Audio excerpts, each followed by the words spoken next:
மாநிலத்தில் சுயாட்சி மத்தியில் கூட்டாட்சி அப்படின்னு சொல்லிக்கிட்டு இருக்கோம். கூட்டாட்சி தத்துவம்ன்றது நல்லது தானே. ஸோ கூட்டாட்சி தத்துவத்தை விரும்புவர்கள் மாநிலத்தில் மட்டும் இருக்கக்கூடாதுன்ற ஒரு கொள்கையை வந்து உடைச்சிருக்கிறார். அதாவது நல்லா புரிஞ்சுக்கணும் ஒரு விஷயம். தலைவர் தளபதி அவர்கள் சந்தர்ப்பவாத கூட்டாட்சிக்கு போகலை. முதல் மேடையிலேயே விக்கிரவாண்டி வி சாலையில் அவர் பதிவு செஞ்சது ஆட்சியிலும் அதிகாரத்திலும் பங்குன்னு சொன்னார். நீங்கள் கொடுக்கக்கூடிய 1000 2000 ரூபாய் அண்ணா நகர் வில்லிவாக்கம் தொகுதிகளில் உட்பட்டு சொல்கிறேன். நான் நின்ற கடைநல்லூரும் சரி, எல்லாருமே வாக்குக்கு 2000 ரூபாய் கொடுக்காம திமுக அண்ணா திமுக கட்சியில் அங்கே களத்தில் இல்லை. நீங்கள் குறிப்பிட்ட நேரத்துக்கு முன்னாடி முதல்வர் அங்கே வராரு. முதல்வர் வராருன்றதுக்காக அத்தனை அமைச்சர்களும் அத்தனை பேரும் இன்னைக்கு அங்கே வந்து நின்றுகிட்டு இருக்கிறாங்க. அதிகாரிகளும் வந்து நின்றுகிட்டு இருக்காங்க. அப்போ அரசு இயந்திரம் ஒன்று தலைமை சரியாக இருக்கும்போது கீழே இருக்கக்கூடிய அத்தனை கிளைகளும் சரியாக இருக்குன்றதுக்கு ஒரு எடுத்துக்காட்டாக இருக்குது. 6 மணிக்கு மேலே அவர் யாராவது பார்த்துருக்கீங்களா? துணை முதல்வர் பேசினாரா இல்லையா? கடந்த காலங்களில் கூப்பிடுங்க பேசுவோம், உங்களுக்கு இன்டர்வியூ தரத்துக்கு தயாராக இருக்காரான்னு கேளுங்க. அதிமுகவில் வந்து ஆதரவு தருவாங்க அப்படிங்கிற ஒரு குரல் இருந்துச்சு. ஈவன் இப்போ நம்ம பேசிக்கிட்டு இருக்கோம், நேற்று இரவு கூட லிமா ரோஸ் தலைமையில் கூட ஒரு பிரபல ஹோட்டலில் அவங்க ஆதரவான சில அதிமுக எம்எல்ஏக்கள்லாம் கூடி பேசிக்கிட்டு இருந்தாங்க. ஒருவேளை அவங்க அமைச்சரவையில் வருவாங்கன்னு எதிர்பார்க்கப்பட்டது. ஏன் அவங்கள அண்ணன் திருமா போன்றவர்கள் இன்னைக்கு உட்கார்ந்துருக்கிறாரு, கூட்டாட்சியில் பங்கு கொள்றாங்களே. அப்போ இன்னைக்கு அப்பேற்பட்ட ஒரு இடத்த அண்ணன் திருமா போன்றவர்கள் நிராகரிப்பார்களா, வரவேற்பார்கள்?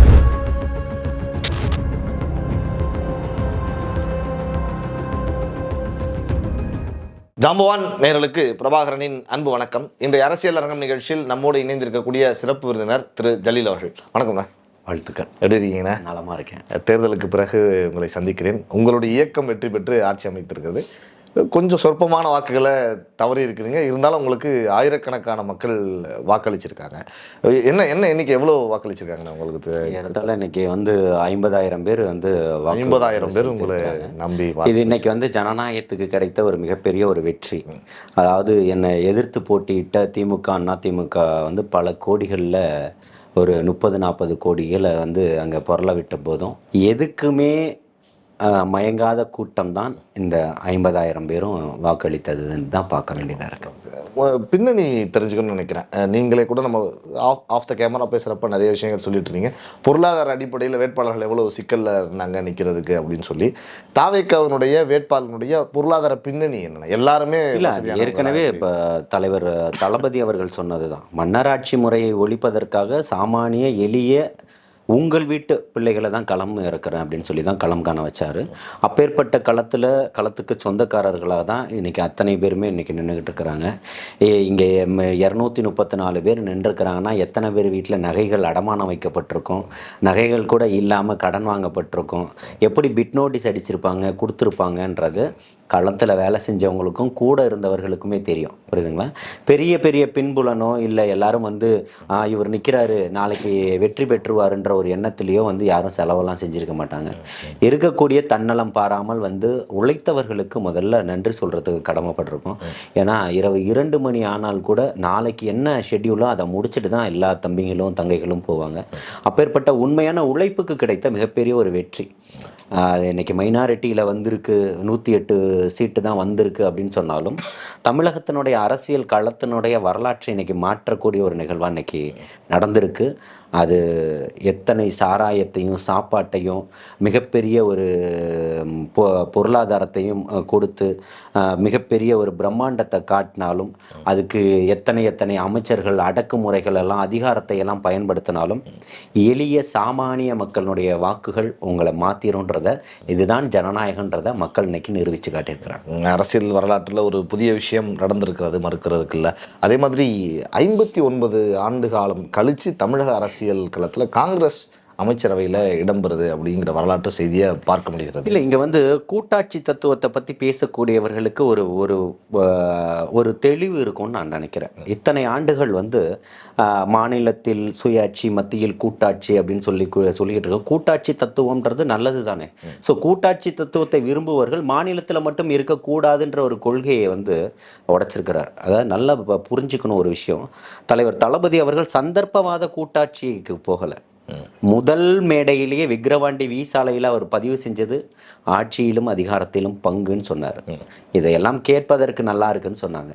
இன்னைக்கு சொன்னவர்கள் எல்லாம் இன்னைக்கு தமிழக வெற்றி கழகத்தை ஆதரிக்கக்கூடிய ஒரு சூழலை தான் நம்ம பார்த்துக்கிட்டு இருக்கோம். அப்போது இல்லாததை நடைமுறைக்கு சாத்தியம் இல்லாத ஒரு விஷயத்தை நடைமுறைக்கு அப்பாற்பட்டதை அவர் எதுவுமே பேசலை. நடைமுறைக்குட்பட்ட விஷயங்களை மட்டும்தான் பேசியிருக்கிறார். இன்னைக்கு கூட்டாட்சி தத்துவத்தை யாரெல்லாம் விமர்சனம் பண்ணாங்களோ அதெல்லாம் இன்னைக்கு நடைமுறைக்கு சாத்தியம் அப்படின்றத நிரூபித்து பகிரங்கமாக காட்டியிருக்கிறாரு.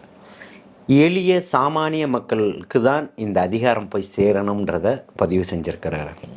இப்போது நம்ம தாம்பரத்தில் தம்பி சரத்குமார் எடுத்துக்கோங்க, விருதுநகரில் சகோதரி ஜெகதீஸ்வரி எடுத்துக்கோங்க, இந்த மாதிரி இன்னும் நிறைய பேர் இருக்காங்க.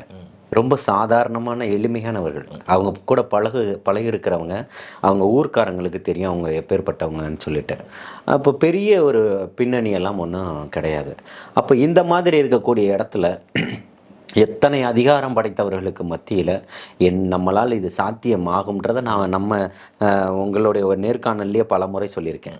இது இங்கே ஒரு ஜனநாயகத்தினுடைய ஆட்சி தான் வரும், அது மக்கள் ஆட்சியாக தான் இருக்கும், மக்கள் ஆட்சியை தான் மக்கள் விரும்புகிறாங்கன்றதை பல முறை பதிவு செஞ்சுருக்கேன்.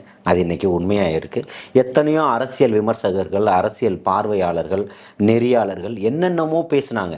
அத்தனையுமே அவங்க பேசுனது நடந்திருக்கா, இல்லை உங்களுடைய சகோதரன் ஜலீல் பேசுனது இன்னைக்கு நடந்திருக்கான்றத என்னுடைய 2.5 ஆண்டுகள் காணொலிகளை ஓட்டி பார்த்தீங்கன்னா தெரியும். இல்லை கண்டிப்பாக அன்று இன்றுனே போடலாம்னு நினைக்கிறேன். நீங்கள் தொடர்ச்சியாக சொல்லிக்கிட்டு இருக்கீங்க. இல்லை, தொடர்ச்சியாக ஏதோ கண்மூடித்தனமான ஒரு இதை நம்ம முன்வைக்கலை, வாதத்தை முன்வைக்கலை. தொடர்ச்சியாக ஆய்வின் அடிப்படையில் தான் நம்ம எல்லாத்தையுமே செஞ்சுக்கிட்டு இருந்தோம். நம்ம தனிப்பட்ட மனிதனாக நம்ம போகக்கூடிய வரக்கூடிய இடத்துல களத்தில் நடக்கக்கூடிய அத்தனை ஆய்வுகளையும் தான் நம்ம கருத்தியெல்லாம் இங்கே கொண்டு பேசணும் தவிர்த்து இல்லாத ஒரு விஷயம், அறிவுக்கு பொருந்தாத ஒரு விஷயத்தை, நடக்காத ஒரு விஷயத்தை, மாயையே யாரும் பேசல. இவங்க ஒரு மாயை உலகத்துக்குள்ள இருந்துகிட்டாங்க. சினிமா நடிகரால நடந்துருமா, இதான் நடந்துருமா? இங்க தேவை சினிமா நடிகர்ல ஒரு நல்ல மனித நேயம் தான். அது அங்க இருந்திருக்கு. எத்தனையோ சினிமா நடிகர்கள் வந்தாங்க, தமிழ்நாடு வாய்ப்பு கொடுத்துருச்சா? இல்லையே. கடைசியில் எல்லாமே கரை ஒதுங்கிட்டாங்கன்றது தானே வரலாறுகளா இருக்குது. இன்னைக்கு வரலாறுகள் சொல்லக்கூடிய அத்தனையுமே, அன்னைக்கு பேசக்கூடியவர்கள் அத்தனையுமே இன்னைக்கு 2 பேருமே அங்கே போய் மாறி மாறி இன்னைக்கு உட்காந்துக்கிட்டு இருக்கக்கூடிய சூழல்களை தானே பார்த்துக்கிட்டு இருக்கிறோம். திமுக, அண்ணா திமுகவின் பக்கம் அப்படியெல்லாம் இல்லை. நான் மிகப்பெரிய ஒரு மாற்று அப்படின்னு சொல்லி நின்னவர் தான் அவர். அது தமிழக மக்கள் இன்னைக்கு நம்புனாங்க. மக்களுடைய ஒவ்வொரு இளைஞனுடைய வீட்லேயும் ஒவ்வொருத்தரும் சிந்திக்கக்கூடிய இடத்துல போய் நின்னா நீங்கள் கொடுக்கக்கூடிய 1000, 2000 ரூபாய், அண்ணா நகர், வில்லிவாக்கம் தொகுதிகளில் உட்பட்டு சொல்கிறேன், நான் நின்ற கடைநல்லூரும் சரி, எல்லாருமே வாக்குக்கு 2000 ரூபாய் கொடுக்காம திமுக, அண்ணா திமுக கட்சியில் அங்கே களத்தில் இல்லை. இது இப்போ உங்களுக்கு கிடைச்சிருக்கிறதுமே இந்த 2000, 1000க்கு கிடைச்சிருக்கிற வாக்குகள் தான் உங்களுக்கு அதிகமாக இருக்கும். புரியுதுங்களா? அதையும் தாண்டி தான் இன்னைக்கு இவ்வளோ பெரிய புரட்சியும் எழுச்சியும் நடந்திருக்கு. 2000 ஓட்டுக்கு கீழே கிட்டத்தட்ட 20 பேருக்கு மேலே தோத்துருக்காங்க தமிழக வெற்றி கழகத்தில். ஓகே, இதெல்லாம் 2000 ஓட்டு கீழேனா இன்னும் 20 சீட்டு, 20 எம்எல்ஏ வந்திருக்கும். திருநெல்வேலியில், தூத்துக்குடி மாவட்டத்தில் அந்த மாவட்ட செயலாளர் பாலாலாம் பார்த்தீங்கன்னா 800 வாக்குகள் வித்தியாசத்தில் தோல்வி அடைஞ்சிருக்கிறார். இப்படியெல்லாம் நம்ம பார்க்க ஒரு வாக்கு வித்தியாசத்தில் ஜெயிச்சவரும் இருக்கிறார். புரியுதுங்களா? கள சூழல்கள் இன்னைக்கு மக்கள் புரிஞ்சுக்கிட்டாங்க. அரசியல்வாதிகள் தான் புரிஞ்சுக்கணும். அரசியல்வாதிகள் ஒரு மாயைக்குள்ள சிக்கிக்கிட்டு இருந்தாங்க. எதை திமுக 2.0 அது இதுன்னு சொல்லிட்டு அதிகாரத்தை வச்சு இல்லை சாமானிய மக்களுடைய எண்ணம், அவங்களுடைய அடிப்படை தேவைகளை வச்சு தான் இன்னைக்கு நிர்ணயிக்கிறாங்க. என்ன பண்ணினாலும் எல்லா அரசியல் கட்சிகளும் இன்னைக்கு ஒத்துக்குச்சா? பணம் கொடுத்து வாக்குகளை வாங்க முடியாதுன்றதை ஒத்துக்கிட்டாங்களா? நடந்துருச்சு. அன்னைக்கு நிரூபிச்சுட்டாங்க. காசு கொடுக்காம வாக்குகள் வாங்க முடியாதுன்ற ஒரு செனரியோவை அடிச்சு உடைச்சிருக்கிறாங்க இந்த மக்கள். ஆட்சிக்கு வந்த பிறகு கொஞ்ச நாள் தான் ஆகுது, ஒரு 10 நாள் 15 நாள் வச்சுக்கோங்களேன். நடவடிக்கைகள் சமீபத்தோட காவலர்கள் குறித்த ஒரு வீடியோ, ஒரு இன்ஸ்பெக்டர் அடிக்கிற வீடியோ உடனே சட்டமன்ற உறுப்பினர் அங்கே போறாரு. இந்த விஷயங்கள்லாம் பார்க்குறப்ப எந்த மாதிரி ஒரு சிஎம் எப்படி இருக்காரு மனநிலையில் இந்த மாதிரியான தவறுகள் நடக்கிறப்ப அங்கே களத்துக்கு உங்களை அனுப்புறதுல? உங்களுக்கு தெரிஞ்சு நீங்கள் நெறியாளராக பயணம் செஞ்சுக்கிட்டு இருக்கக்கூடிய ஆண்டுகள் எத்தனைன்னு நீங்களே உங்கள் மனசுக்குள்ளே ஒரு கேள்வி எழுப்பிக்கங்க. இத்தனை ஆண்டுகளில் இன்னைக்கு தலைமைச் செயலகத்தில் இத்தனை அமைச்சர்களும் முதல்வரும் இவ்வளவு நேரம் உட்கார்ந்துருக்காங்களான்றது தான் வரலாற்று பதிவு. ஓகே, அரசு அதிகாரிகளே காலையில் வந்து பயோமெட்ரிக் வைக்கணும், ஈவினிங் இத்தனை மணிக்கு போகணும் இல்லை அப்படின்னு அதெல்லாம் ஓகே. order லாம் இன்னைக்கு நடந்துகிட்டு இருக்கிறது தான் சொல்கிறேன். ம். நீங்கள் குறிப்பிட்ட நேரத்துக்கு முன்னாடி முதல்வர் அங்கே வராரு. முதல்வர் வராருன்றதுக்காக அத்தனை அமைச்சர்களும் அத்தனை பேரும் இன்னைக்கு அங்கே வந்து நின்றுகிட்டு இருக்கிறாங்க. அதிகாரிகளும் வந்து நின்றுகிட்டு இருக்காங்க. அப்போ அரசு இயந்திரம் ஒன்று தலைமை சரியாக இருக்கும்போது கீழே இருக்கக்கூடிய அத்தனை கிளைகளும் சரியாக இருக்குன்றதுக்கு ஒரு எடுத்துக்காட்டாக இருக்கு. இன்னைக்கு போய் உட்கார்றாருல்ல, இன்னைக்கு அவர் வரமாட்டாரு, 6 மணிக்கு மேலே செய்ய மாட்டாரு சொன்னவங்களாம் இன்னைக்கு எங்கே போயிட்டீங்கன்னு கேட்குறேன். வாங்க பேசுறதுக்குன்னு கூப்பிடுறேன். 6 மணிக்கு மேலே அவர் யாராவது பார்த்துருக்கீங்களா? துணை முதல்வர் பேசினாரா இல்லையா கடந்த காலங்களில்? கூப்பிடுங்க பேசுவோம். உங்களுக்கு இன்டர்வியூ தரத்துக்கு தயாராக இருக்காரான்னு கேளுங்க. சினிமா செய்திகள்லாம் பார்க்க மாட்டேன்னு சொன்னார். இன்னைக்கு செய்திகள்லாம் பார்க்குறாரா இல்லையான்றதை கேளுங்க. யாருக்கு எதிர்க்க உட்காந்துக்கிட்டு இருக்கிறாருன்னு கேளுங்க. வரலாறுகள் வந்து நிச்சயமாக இப்பவும் சொல்கிறேன், நீங்கள் வந்து வரலாறுகளை மறைக்கணும் மாற்றணும்னு நினைக்கிறீங்க. ஆனால் அது நடந்துக்கிட்டு இருக்கிறது என்னதோ அதை ஒருபோதும் உங்களால் மாற்றிட முடியாது. அது மக்களால் ஏற்படுத்தப்பட்டது, இறைவனால் சாத்தியமானது. அது இன்னைக்கு நடந்துருச்சு. அரசினுடைய நிர்வாக ரீதியான நடவடிக்கைகள் உங்களுக்கு பார்க்குறப்ப, ஏன்னா நீங்கள் வெளியே இருந்து விமர்சிச்சுட்டு இருந்தீங்க, இப்போ உள்ள போயிட்டு நிர்வாக ரீதியாக பார்க்குறப்ப நிர்வாக ரீதியாக எப்படி இருக்குன்னு கேட்குறேன் நான். இப்பவும் சொல்கிறேன், இன்னைக்கு 10 நாட்கள் தான் ஆகுது, புரியுதுங்களா? இந்த 10 நாட்களில் ரொம்ப சிறப்பாக செஞ்சுக்கிட்டு இருக்கிறாருன்னு மக்கள் மத்தியில் எல்லாருமே ஒருத்தர் இன்ஸ்டாவில் போடக்கூடிய செய்திகளை கூட உள்வாங்கி அதுக்கு ரியாக்ட் பண்ணுறாங்கிறாரு இல்லையா முதல்வர்? அதாவது தன்னுடைய சேரில் இருக்கக்கூடிய டவல் கூட இருக்கக்கூடாதுன்னு எடுக்கிறார். இதுதான் ஒரு நல்ல தலைமை பண்புக்கான ஒரு அழகு. அதுதான் ஒரு தலைமை பண்பு. அதை இன்னைக்கு செஞ்சுக்கிட்டு இருக்கிறார். இன்னைக்கு மக்கள் இன்னைக்கு அதை தான் விரும்புகிறாங்க, அதை தான் செய்கிறாரு. இன்னைக்கு நீங்கள் போகும்போது எல்லா போக்குவரத்தையும் நிறுத்தி அதெல்லாம் பார்த்தீங்க. இன்னைக்கு நிறுத்தலை, மக்களோட மக்களாக போய்கிட்டு இருக்கிறாரு. முதல்வருக்குன்னு ஒரு பாதுகாப்புன்னு ஒன்று இருக்குது, அதையும் கடைபிடிக்கிறாங்க. போக்குவரத்தும் போய்கிட்டு இருக்கு, அதை நீங்கள் பார்த்துருப்பீங்க. ஒரே சாலையில் 2 சாலைகள் நிறுத்தப்படாமல் எல்லாமே போய்கிட்டு இருக்கிறத பார்க்க முடியுதா இல்லையா? இதுதான் சட்டம் ஒழுங்கு பொறுத்த வரைக்கும். ஒரு நேற்றைய முன்தினம் நினைக்கிறேன் 78 குற்றவாளிகள் ஒரே நாளில் சென்னையில் மட்டும் கைது பண்ணாங்கங்கிற மாதிரி எல்லாம் பார்த்துச்சு. காவல்துறைக்கு ஒரு நல்ல சுதந்திரம் வழங்கப்பட்டிருக்கிறதா? முழு சுதந்திரம், முழு அதிகாரங்கள் வழங்கப்பட்டிருக்கு. அதை வந்து அந்த முழு சுதந்திரத்தையும் அதிகாரத்தையும் பயன்படுத்துங்கன்னு தான் சொல்கிறார். அப்போது சட்டம் ஒழுங்கு சீராக இருக்கணும்னு சொல்கிறாரு. அப்போ வந்து இப்போ அது வந்து மதுக்கடைகளான பிரச்சனையாக இருந்தாலும் சரி, கஞ்சா பிரச்சனைகளாக இருந்தாலும் சரி, போதைப் பொருட்கள் முற்றிலும் கட்டுப்படுத்தப்படணும்னு சொல்கிறாரு. அப்போ கடந்த காலங்களை விட இன்றைக்கி நீங்கள் சாதாரணமாக ஒரு காவல்துறையை சார்ந்தவர்கள்ட்ட கடைநிலையில் இருக்கக்கூடியவர்களுக்கு நீங்கள் வந்து ஒரு பேட்டி எடுத்தாலே நீங்கள் வந்து அவர்கள் பெயர் சொல்லாமல் முகம் மறைக்கப்பட்டு நீங்கள் பேட்டி கேட்டிங்கன்னா தருவதற்கு இன்றைக்கி நிறைய பேர் தயாராக இருக்கிறாங்க. கடந்த காலங்களினுடைய வலியும் வேதனைகளும் அதிகம். அதை இன்றைக்கி வந்து உணர்கிறாங்க. அது உணரும் பட்சத்தில் இன்றைக்கி அது மிகப்பெரிய ஒரு பார்க்கக்கூடிய ஒரு எழுச்சியாக இன்றைக்கி இருக்குது. அது அவர்கள் தான் இன்றைக்கி வேலை செய்பவர், அவர் தானே. அவங்க சுதந்திரமாக இருக்கணும்னு நினைக்கிறாங்க.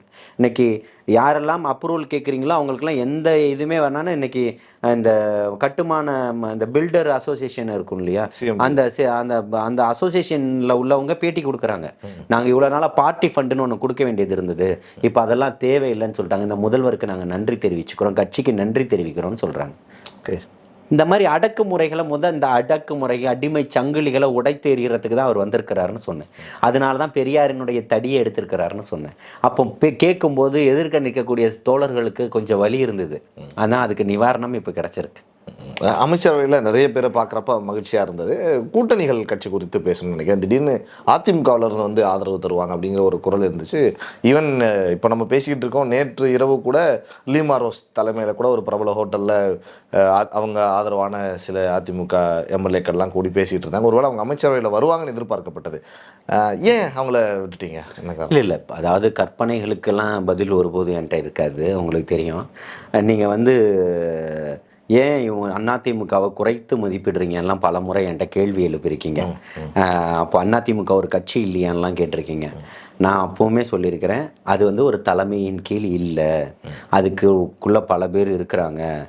அதிமுகவாக இருக்காது, அது உடைஞ்சிரும். தேர்தலுக்கு பிறகு அது உங்களுக்கு எல்லாமே தெரியும்னு சொன்னேன். அப்போ வந்து நிறைய பேர் ஒரு பெரிய மேதாவி மாதிரி பேசுகிறாருன்னெலாம் கூட சொல்லிக்கிட்டு இருந்தாங்க. அதை பற்றி நம்ம எந்த இடத்துலையுமே கவலைப்படலை. அதேமாரி திமுகவினுடைய நிலையும் சொன்னேன். கூட்டணி கட்சிகள் உடையும்னு சொன்னேன். புரியுதுங்களா? இங்கே வந்து ஒரு காமெடியாக ஒன்று சொல்லுவாங்க, போத்திக்கிட்டு படுத்தா என்ன, படுத்துக்கிட்டு போத்துனா என்னன்னு. கூட்டணிக்கு அதை தேர்தலுக்கு முன்னாடி எங்களோட பலம் பொருந்திய கூட்டணி, கொள்கை கூட்டணி, அந்த கூட்டணினா மக்களோடு இன்னைக்கு நிற்பவர் அவர். எங்க இருக்கும் அப்போ கொள்கை? சமூக நீதி சமத்துவத்தை சொல்லித்தராரு, எங்க இருக்கும் கொள்கை? இது கொள்கையா?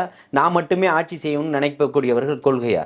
முதல்வரனுடைய மகன் முதல்வர், துணை முதல்வர், முதல்வர், திருப்பி முதல்வரனுடைய மகன் துணை முதல்வர். இது இங்கே இருக்கக்கூடிய ஒரு எழுதப்படாத ஒரு விதியாக இருந்தது. திமுக சட்ட புத்தகத்தில் எழுதிக்கிட்டாங்க. ஆனால் ஒரு காரோட்டியின் மகன் இன்னைக்கு வந்து ஒரு சட்டமன்ற கொறடா. அதையும் விமர்சித்தெல்லாம் பார்க்க முடியும். அதை நீங்கள் 1000 விமர்சிச்சுக்கங்க, பண்ணியிருக்காங்களா இல்லையா அதை சொல்லுங்கன்னு தான் சொல்கிறேன். சாதாரண என்னுடைய நண்பன் சகோதரன் இன்னைக்கு அமைச்சர், பள்ளி கல்வித்துறையினுடைய அமைச்சர் ராஜ்மோகன் இல்லையா? எத்தனை தொலைக்காட்சி விவாதங்களில் எத்தனை இடத்துல நின்றுப்பாரு, கத்திருப்பாரு. அப்பேற்பட்ட ஒரு எளிய மகனுக்கு இன்னைக்கு கல்வித்துறையை கொடுத்துருக்கிறார். எவ்வளோ பெரிய இது! அதை அலங்கரிக்கக்கூடிய இடத்துல இன்னைக்கு நண்பன் உட்கார்ந்துருக்கிறார். அதை பார்க்கும்போது எனக்கு ரொம்ப சந்தோஷமா இருக்கு. அப்போது சாதாரணமான மக்களுக்கு, எளிய மக்களுக்கு தான் அது கிடச்சிருக்குன்னும் போது இங்கே கவலைப்படக்கூடியவன் யார் இருக்கு? சாதாரண எளிய மக்களுடைய வீட்டில் இருக்கக்கூடிய வழிகளை ராஜ்மோகனை விட இன்னைக்கு ஒருத்தருக்கு தெரியுமா? அவர் எளிய மக்களுடைய பின்னணியில் இருந்தவர் தான். உங்களுக்கு தெரியாதா? இதே சேனலுக்கு வந்தவர் தானே, பேட்டி கொடுத்தவர் தானே, தெரியாதா? அப்போது அந்த எளிய மக்களினுடைய அந்த ஒரு வேதனைகளை யார் இன்னைக்கு பிரதிபலிப்பா? இவர்களை போன்றவர்கள் தான் பிரதிபலிக்க முடியும். ஒரு தம்பி போகிறாரு, அங்கே மதுக்கடையை மூடிட்டாங்களா, மூடுவதற்கு உத்தரவு கொடுத்தாச்சே, ஏன் மூடலைன்னு கேட்குறாரு. அவர் இன்னைக்கு அமைச்சர் இல்லையா? சாலையில் உள்ளவர்கள்லாம் பார்த்து சொல்கிறாங்க, உங்களுக்கு இனிமேல் இடையூறுகள் இருக்காது, நீங்கள் சுதந்திரமாக போகலாம் வரலான்னு சொல்கிறாங்க. அப்பேற்பட்டவர்களை எளிய மக்கள் இன்னைக்கு உட்காந்துக்கிட்டு இருக்கிறாங்க. ஆட்டோ ஓட்டிக்கிட்டு இருந்தவர் இன்னைக்கு ராயபுரத்தில் இருக்கக்கூடிய எம்எல்ஏவாக இருக்கிறாரு. அப்போ எவ்வளவான இப்போ இந்த மாதிரி சகோதரர்களுக்கெல்லாம் கிடைக்கப்பட்ட ஒரு வாய்ப்பு, எனக்குமே ஒரு வாய்ப்பு கொடுத்தாங்களா இல்லையா? அப்போது இந்த மாதிரி ஒரு இப்போ சாதாரணமான என்னை போன்றவர்கள்லாம் இன்றைக்கி களத்தில் நிற்கிறாங்க, கட்சிக்கு நின்றுக்கிட்டு இருக்காங்கன்றதான உண்மையாக இருந்தது. அப்போ அந்த மக்கள் வந்து இன்றைக்கி அதெல்லாம் பார்த்துக்கிட்டு இருக்காங்கல்ல. அதனால் இது உண்மையான ஒரு நல்லாட்சி, கூட்டாட்சி தத்துவம் தான் தேவை. சமூக நீதி சமத்துவத்தை பேசுவதற்கு அவருக்கு தான் முழு தகுதியும் இருக்குன்னு சொல்கிறேன், மற்றவர்களுக்கு இல்லைன்னு சொல்கிறேன். அதை ஒத்துக்கணும்ல. காங்கிரஸினுடைய காமராஜரனுடைய ஆட்சிக்கு பிறகு காங்கிரஸ் இன்னைக்கு அமைச்சரவையில் ஏறுன்னு கனவு கண்டிருக்குமா தேர்தலுக்கு முன்னாடி வரைக்கும்? இன்னைக்கு காங்கிரஸ் தொண்டர்களுக்கு எப்படிப்பட்ட ஒரு எழுச்சியான ஒரு நாளா இருக்கும்? அண்ணன் திருமா போன்றவர்கள் இன்னைக்கு உட்கார்ந்துருக்கிறாரே, கூட்டாட்சியில பங்கு கொள்றாங்களே. அப்போ இன்னைக்கு அப்பேற்பட்ட ஒரு இடத்த அண்ணன் திருமா போன்றவர்கள் நிராகரிப்பார்களா, வரவேற்பார்கள்? ஓகே, அவங்க நீண்ட நாள் கோரிக்கை தானே அது, அதிகாரத்திலும் பங்கு, ஆட்சியிலும் பங்கு. அதான் சொல்றாரு, உங்களுக்கு தரமாட்டோம்னு சொல்லி வாங்கன்னு அழைப்பு கொடுத்தாச்சே, வருவதும் வராது உங்களுடைய விருப்பம். நிகழ்ச்சிக்கு வந்திருக்காரு, போயிருக்காரு, அழைப்பு கொடுத்துட்டாங்களா இல்லையா? அப்போ நமக்கு அதுக்கான உடன்பாடு தான், அதற்கான உடன்பாடுகள் தான். நீங்க எண்ணிக்கையே ஒருத்தர் கவுண்டர் பண்ணிக்கிட்டே இருந்தீங்க, இவ்வளவு பேரா அவ்வளோ பேரான்னு சொல்லிட்டு. மக்கள் இன்னைக்கு முடிவு பண்ணிட்டாங்க எந்த ஆட்சி வேணும்னு. அன்னைக்கு சொன்னேன், கண்டிப்பாக வரக்கூடிய தேர்தலில் அவர் தான் ஆட்சி அமைப்பார், அவர் தான் முதலமைச்சர், அது மக்கள் ஆட்சியாக இருக்கும், ஒடுக்கப்படக்கூடிய குரல்களின் மிகப்பெரிய ஒரு குரலாக ஓங்கி ஒழிப்பார்னு சொன்னோம். அன்னைக்கு அவர் நம்ம சொன்னதில் இன்னைக்கு அந்த ஆட்சி வந்துருச்சு. இப்போ நடக்கக்கூடிய 5 ஆண்டு ஆட்சி, அந்த காலம் 5 ஆண்டு ஆட்சிக்கான காலம்லாம் அடுத்து 20 ஆண்டுகளுக்கான காலம் தான் இந்த காலம். நிறைய நல்ல விஷயங்கள் நடந்து, மதுக்கடைகள் மூடினது, பொது இடங்களில், பேருந்து நிலையங்களில் நிறைய மக்களோட பாராட்டு பார்க்க முடிந்தது. நிறைய விஷயங்கள், டெண்டர் ஒரு பிரச்சனை வந்தது அப்படின்னு உடனே உங்களுடைய பொதுச்செயலாளருடைய இதில் உடனே அந்த அதிகாரிகளை சஸ்பெண்ட் பண்ணது, நிறைய விஷயங்கள் பார்க்க முடிஞ்சாலும் சில இடங்களில் உங்கள் தொண்டர்கள் மருத்துவர் அணின்னு நினைக்கிறேன், அவங்க ஹாஸ்பிட்டலில் போய் ஆய்வு பண்ணது ஒரு பெரிய இஷ்யூவாக மாறுச்சு. அது என்ன நடந்ததுனாங்க? இல்லை, அதாவது வந்து சில விஷயங்கள் வந்து திரித்து சொல்லப்படக்கூடியது இருக்கும் இல்லையா?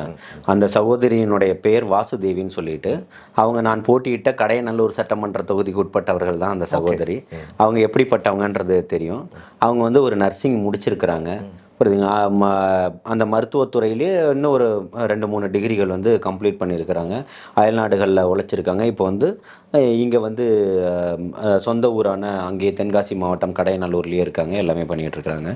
ஒரு கூலி தொழிலாளியினுடைய கை வந்து பாதிக்கப்பட்டு, கட்டட தொழிலாளியினுடைய கை வந்து துண்டாகுது.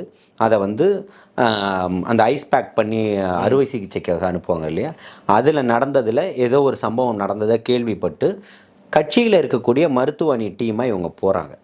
இப்போ அவங்க போவதற்கு அவங்க வந்து கோட்டு போட்டுட்டு வந்து அவங்களுக்கு கோட்டு போடுறதுக்கு உரிமை இருக்குது, அதனால போட்டிருக்காங்க. புரியுதுங்களா?